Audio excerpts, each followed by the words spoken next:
Finding the right fitness app in VR can be tough. There are so many apps out there that claim to help you burn calories and work your body out, but few deliver on that promise efficiently. Last week, I took y'all through a tour and my suggestions of all the free and one-time pay workout games that deliver on that promise. But it can be difficult to pay and motivate continuous improvement and maintenance of a workout game without a subscription. So I'm here to take you through 3 of the best workouts in VR. They just happen to be on a subscription model. Those are FitXR on the Quest Store for $9.99 per month, Supernatural on the Quest Store for $18.99 per month, and Liteboxer VR on the Quest Store for $18.99 per month. A little bit of not financial advice up front. These games offer cheaper prices to purchase the subscription in a yearly bulk action. I very much suggest not purchasing a yearly commitment unless you have played the game for 2 to 4 months and it has found itself as a progressive habit in your routine. Usually you might save maybe 1 or 2 months cost for the year period, and if you decide to drop it 6 or even 10 months in, it isn't worth it. These are great games, but be smart with your money here, and if you can't afford these, there are great titles that can get you the same burn for less money. Just slightly less variety in graphics, music, or classes. You're going to hear me compare FitXR and Supernatural a lot, as they are similar titles at separate price points, while Lightbox offers a different, more focused take on the genre. Let's hop into FitXR.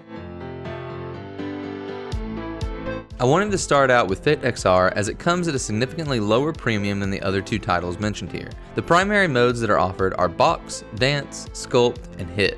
They also have warm-up and cooldown sections. While basic, they are effective. The game has 5 to 6 different atmospheres that provide a day and night mode for each. They are pretty and nice to work out in, but they are largely just digital spaces versus Supernatural's more natural photography. The trainers are varied, and depending on the mode, they are either entirely just out of sight and in your ear, or they have visualized them via a virtual model. The box mode is relatively similar to other titles, as it is a rhythm game style pipeline that you hit jabs, hooks, and uppercuts on, with slip and squat options alongside blocking. It is effective with decent mapping, but it is nothing special in comparison to other games. The other modes are what make this game unique in my opinion. The Dance and Sculpt mode have your virtual trainer model in front of you so that you can follow along.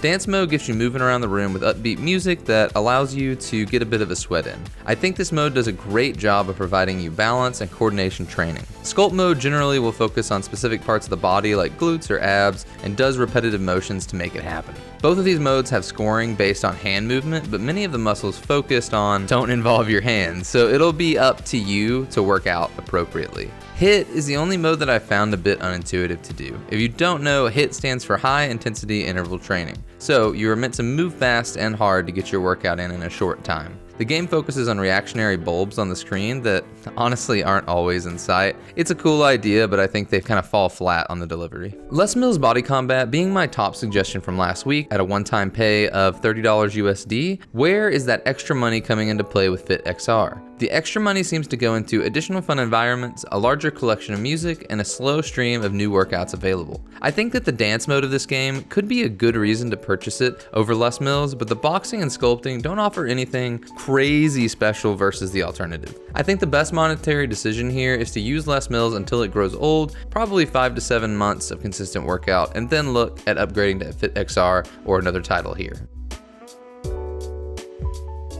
But now, what does that extra money that goes into Supernatural in comparison to FitXR do? It seems to provide a higher quality and rotation of music, 3D photography and videography for the surroundings, and better mimicking of real-life trainers through video green screening, alongside slightly cleaner and brighter UI and rotating musical artist series. Supernatural attempts to bring you to real-life spots in the world, with 3D photography cycling during its set workouts. As hokey as it may sound, the quality and the transition of the 3D photos and videos is quite good, and they are probably the best atmospheres available in VR workouts right now. The music and speaker quality for all the activities is the highest it can be, with very amped up and happy personal trainers. The types of workouts you can do are box, flow, meditate, and stretch. Box meets right up with Les Mills and FitXR styles of rhythm game, like punching with uppercuts, jabs, and hooks, with slips and squats mixed in to give you a full body exercise. The workouts are very targeted and do a great job at what they do, but again, this isn't anything new to the scene. Flow is a mix of Beat Saber slashing and quality leg workout, where box focuses on the upper body with arm and ab movements, flow focuses on the lower body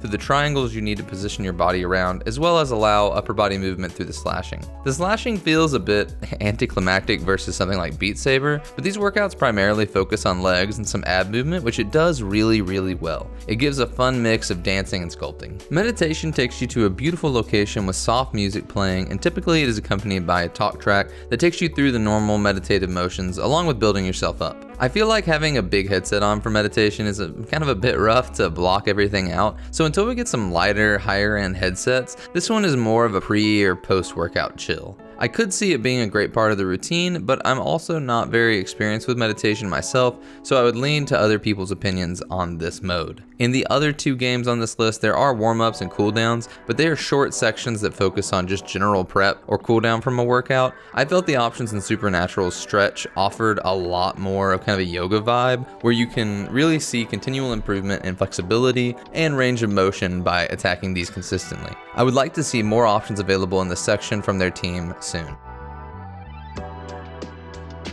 Liteboxer is a brand that is based entirely off of a real-life boxing unit that has 6 prongs that you punch at. If you really like the idea of increasing your reaction time and fist speed and precision, then this game is going to be a big focus for you. Given that this game has motivations outside of just VR, they are able to utilize a lot of the same brand deals and trainer workouts between the real-life model and the virtual reality model. First, however, I need to offer up some criticism of their UI. They attempted to create a touchscreen focused UI. When you go to scroll or click a button, you have a very small amount of give, both forward and backward, to be able to select or move around. It's not very intuitive and it can be especially frustrating. They are selling at a premium rate and I expected better from their UI. This doesn't affect the quality of the workout, but it just needed to be said. The game offers several modes to pick from: trainer classes, total body, mitt drills, sparring sessions, punch tracks, and freestyle boxing. I would say the trainer classes, mitt drills, and total body are the focus of this game for most people, so let's start there. These 3 types of workouts have your personal trainer always there leading you on and showing you what to do. For this reason, the workouts are a bit easier to get engaged in. Trainer classes will have someone instructing you and mirroring what you should be doing in a video just to the right of the setup, typically with popular music tracks playing in the background. This is my personal favorite mode to play in. Mitt drills have the person set behind the Liteboxer apparatus, tossing their mitts up behind the one that you want to hit. I think these two are the best at getting a great workout in while also getting good at boxing, of course, the primary focus of the set. Full workout attempts to focus heavily on other arm movements and legs. The trainer appears green screened in, like the mitt drills, and they'll take you through various items like squats, slips, battle ropes, and speed bags, with generic music playing in the background. Overall, the training feels great, but I wish it was less obvious the trainer was reading off of a teleprompter sometimes. Sparring sessions are just combinations of punch tracks, with a trainer before and after the workout and in between song transitions. They try to set up punch tracks in an order that matches musical styles like country or hip hop. Punch tracks just allow you to react to lights as they push out from the middle, largely giving you a rhythm game that improves your reaction speed. Honestly, I think it's a bit lackluster, but it works for people that want to box with just kind of the music itself. Freestyle boxing allows you to do whatever you want. The sad thing for me is that you aren't able to play whatever music you want in the background, and I feel like this is an easy win to add. One lucky thing about Liteboxer is that it does have a decent free tier that you can utilize for a couple weeks before looking into trialing and buying the premium options. If you are interested in this title, it is worth the download. Overall, Supernatural is the best of the best when it comes to variety, training quality, and experience, but that doesn't mean that it should necessarily be your choice. The price is hefty at $18.99 USD monthly, and I just don't think it is worth it to pay that if you are only getting started in your fitness journey on VR. Try out games like Punch Fit, which is free, FitXR, which is a lower priced monthly cost, or Les Mills, a one-time payment of $30 for a start in the category that isn't going to break the bank. Then, once this has become a solid part of your routine, you can intelligently decide if $18.99 a month is worth it to you. If you are looking to start with the cream of the crop and have the finances to do it, then hop right in. If you're looking for dancing in your headset, then FitXR has some really great options here, and I think that might be the thing that sets them apart from other games. If you are really focused on great music and improving your core and boxing game, then Liteboxer should be where you are looking to go.